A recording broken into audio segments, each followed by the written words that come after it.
Buen día, mi nombre es Mariana Anta García, soy estudiante de Derecho de la Universidad Fermín Toro. Esto es Derecho Civil Familia y hoy les voy a estar hablando acerca de la obligación legal de alimentación y de manutención.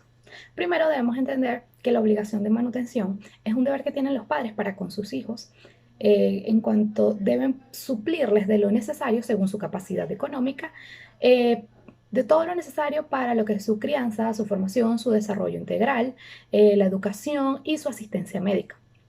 Aunque en un principio esto viene siendo un efecto que deriva de lo que es la afiliación legal, se puede extender a terceras personas de manera subsidiaria. Este deber tiene ciertas características. Dentro de ellos tenemos que es una obligación de orden público. Por lo tanto, este es un derecho irrenunciable. El menor no puede renunciar a su derecho de recibir lo necesario para su subsistencia de sus padres o de su familiar encargado. Este no es compensable, es un derecho que es recíproco ya que este representa para el obligado un deber y para el menor representa un derecho para la persona que lo recibe. Este es un derecho personal intransferible, por lo tanto, este es un derecho inherente a la persona. Este no se hereda con la muerte ni se le puede traspasar a un tercero aún estando en vida. Es de cumplimiento sucesivo, ya que es un pago que se debe realizar mensualmente y por adelantado. Y en caso de que haya retrasos en el pago de esta obligación, se van a generar lo que son intereses moratorios. Este deber debe ser pagado en dinero y no en especie, porque no se puede obligar al menor a vivir con el responsable de esta obligación. Adicionalmente, esta no es retroactiva, es decir, que sus efectos se van a aplicar a partir del momento en que se aprueba por sentencia la obligación de alimentación y de manutención. Y no se va a cobrar, por así decirlo, los meses o los gastos causados anteriormente por el menor. Este es un deber, una obligación condicional y variable porque va a depender de ciertos elementos como lo son el estado de necesidad del niño o del adolescente y de la capacidad económica del obligado. Adicionalmente, este es proporcional en el caso de que concursen varias personas eh, por, en el caso del derecho, del deber, cuando varias personas son las responsables de la obligación de la alimentación y de la manutención, se va a hacer como un prorrateo y cada parte va a cubrir una parte proporcional al monto de la obligación. Ahora se presentan cuatro elementos para lo que es la determinación del monto de la obligación de manutención y de alimentación. Primero tenemos lo que es el estado de necesidad del menor, es decir, que se debe tomar en cuenta todos los requerimientos mínimos que tenga el menor a la hora de establecer el monto de esta obligación. Luego tenemos lo que es la capacidad económica del obligado, es decir, que para poder estimar este monto se tiene que tomar en cuenta los ingresos con los que cuenta el obligado. Luego tenemos lo que es el principio de unidad de filiación y el principio de igualdad, de equidad de género en las relaciones familiares.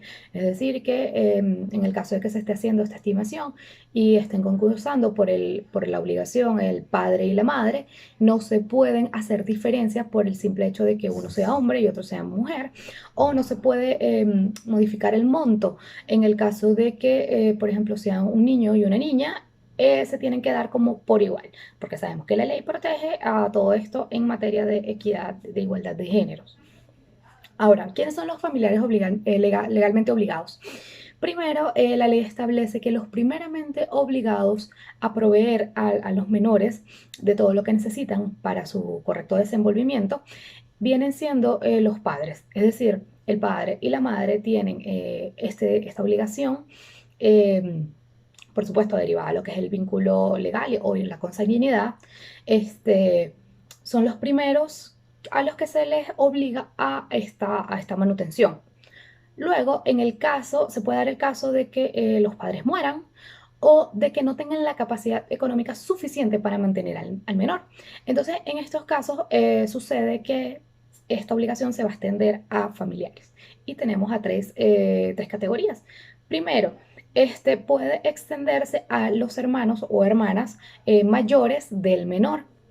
Luego tenemos que se puede extender a los ascendientes directos en línea por orden de proximidad.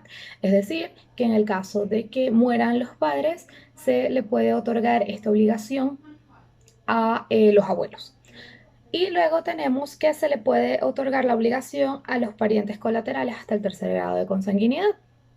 Por supuesto, esta obligación también puede recaer en otras personas que van a ser, se extiende de manera subsidiaria y es a la persona a la que se le otorga la responsabilidad de crianza o al representante del menor en cuestión. Ahora, dentro de los aspectos relevantes en cuanto a la obligación de alimentación y de manutención, ya los hemos mencionado, pero vamos a entrar más a fondo. El primero viene siendo el estado de necesidad del menor o del requiriente. El estado de necesidad debe tomarse en cuenta porque lo que se busca es que el monto fijado sea lo justo y necesario para el correcto desenvolvimiento del menor. Es decir, que a la hora de solicitar o de fijar el monto de la manutención, debe tomarse en cuenta las necesidades que tenga el menor en cuestión. Entonces, lo que se busca es que se le entregue al menor lo justo y necesario para su subsistencia y su desarrollo normal. Y para esto se debe tomar en cuenta la edad del menor, las comodidades a las que estaba acostumbrado antes de que se llevara a cabo este proceso. Se debe tomar en cuenta la posición social o el desenvolvimiento social que tiene el menor, de igual manera su salud física, mental, y se debe tomar en cuenta también este tipo de razones porque como ya lo hablamos, esto es una obligación de carácter variable, entonces va a depender del menor, porque por ejemplo no es lo mismo las necesidades que tiene un niño de 1 año que puede que requiera pañales, fórmulas, vacunas constantes, a las necesidades que tenga un adolescente de 16 años, porque por ejemplo en este caso se puede comparar que el adolescente va a necesitar, por ejemplo, más cantidad de comida, más cantidad de ingesta de alimentos diarias que el menor, o carece de requerimientos como que, por ejemplo, ya el adolescente no necesita vacunas mensuales, o que no consume fórmula, o no consume pañales. Entonces se debe tomar en cuenta este aspecto de la edad y de los requerimientos del menor para fijar el monto. Luego, otro de los elementos importantes viene siendo la capacidad económica del obligado. Cuando se habla de este tema, caemos en que el obligado debe presentar pruebas acerca de los ingresos y de que tiene capacidad económica para mantener al menor. Entonces, acá se pueden presentar dos casos: que la persona obligada esté bajo una relación de dependencia laboral o que sea subordinado, es decir, que sea empleado y cuente como ingresos de lo que se llama 15 y último, por así decirlo. Y entonces en este caso la parte probatoria es mucho más sencilla porque se tiene lo que son las constancias de nómina, los ingresos bancarios y este tipo de pruebas. Entonces resulta fácil tomar en cuenta esto y en razón de los ingresos estimar el monto que esté acorde a las necesidades del menor y a su capacidad económica. Luego, el otro caso que tenemos es que la persona que esté requiriendo o que se esté demandando para la obligación alimentaria y de manutención trabaje por cuenta propia.